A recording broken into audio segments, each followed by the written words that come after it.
അപകട ഭീഷണിയായി മലപ്പുറത്തെ പന്താവൂർ പാലം. പാലത്തിന്റെ കൈവരികൾ വാഹനമിടിച്ച് തകർന്നിട്ട് മാസങ്ങൾ പിന്നിടുന്നു. നിരവധി വാഹനങ്ങൾ കടന്നുപോകുന്ന പാലത്തിന് സുരക്ഷയൊരുക്കിയത് കമ്പി വെച്ച് കെട്ടി. അധികൃതർ ഇടപെട്ട് സുരക്ഷ ഉറപ്പാക്കണമെന്ന് നാട്ടുകാർ. കൊല്ലം പോരുവഴിയിൽ യുവാവിനെ മരിച്ച നിലയിൽ കണ്ടെത്തി. മരിച്ചത് കമ്പലടി സ്വദേശി സൈനുല്ലാബിദ്. മരണകാരണം വ്യക്തമല്ല. ശൂരനാട് പോലീസ് അസ്വാഭാവിക മരണത്തിന് കേസെടുത്തു. ആലപ്പുഴ തടത്തിൽക്കാവ് ദേവി ക്ഷേത്രത്തിൽ സുജിത് ഗ്രാമത്തിന്റെ ശിക്ഷണത്തിൽ ചെണ്ടമേള അരങ്ങേറ്റം നടന്നു. അർജുൻ പ്രഭാകർ, സുജിത് ഗ്രാമം എന്നിവരുടെ നേതൃത്വത്തിൽ 30-ൽ പരം കലാകാരന്മാർ അരങ്ങേറ്റം കുറിച്ചു.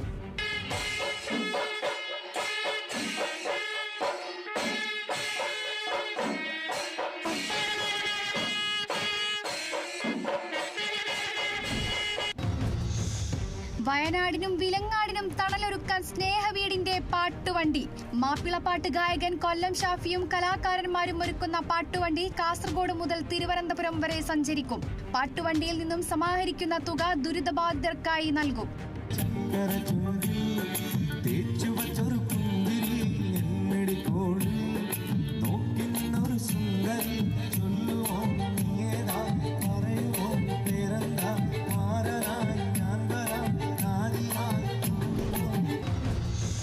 മലപ്പുറം വളാഞ്ചേരിയിലെ ക്ഷേത്രത്തിൽ നിന്നും ഭണ്ഡാരത്തിന്റെ പൂട്ട് പൊളിച്ച് മോഷണം നടത്തിയ സംഭവത്തിൽ 2 പേർ അറസ്റ്റിൽ. അറസ്റ്റിലായത് മങ്കേരി സ്വദേശി കബീർ, പൊന്മുണ്ടം സ്വദേശി ജബ്ബാർ എന്നിവർ. പ്രതികളെ സ്ഥലത്തെത്തിച്ച് തെളിവെടുപ്പ് നടത്തി. എറണാകുളം പള്ളിപ്പുറം ഗവൺമെന്റ് LP സ്കൂളിൽ പ്ലാവിലക്കഞ്ഞി സംഘടിപ്പിച്ചു.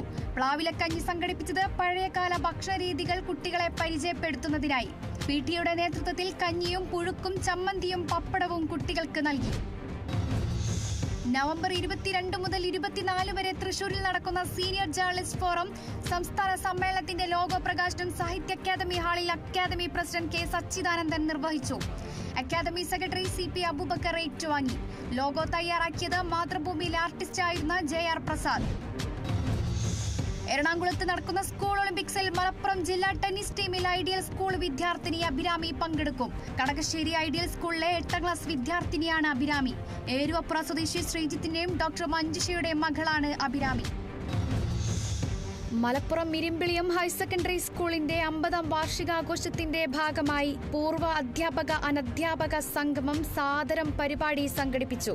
പരിപാടി സാഹിത്യകാരൻ P. സുരേന്ദ്രൻ ഉദ്ഘാടനം ചെയ്തു. അധ്യാപകർ നാടിന്റെയും സമൂഹത്തിന്റെയും മിടിപ്പറയുന്നവരായിരിക്കണമെന്ന് സുരേന്ദ്രൻ.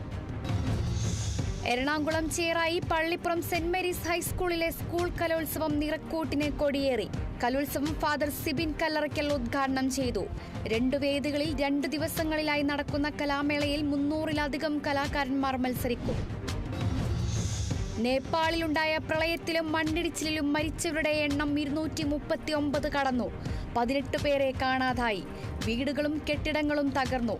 നിരവധി പേരെ രക്ഷപ്പെടുത്തിയതായി നേപ്പാൾ ആഭ്യന്തര മന്ത്രാലയം. ഗുവാഹത്തി ബ്രഹ്മപുത്ര നദിയിൽ മലയാളി യുവാവിനെ കാണാതായതായി പരാതി. കാണാതായത് ആര്യാട് സ്വദേശി വിൻസെന്റിനെ. ജങ്കാർ യാത്രക്കിടെ ഇയാൾ പുഴയിലേക്ക് വീഴുകയായിരുന്നു.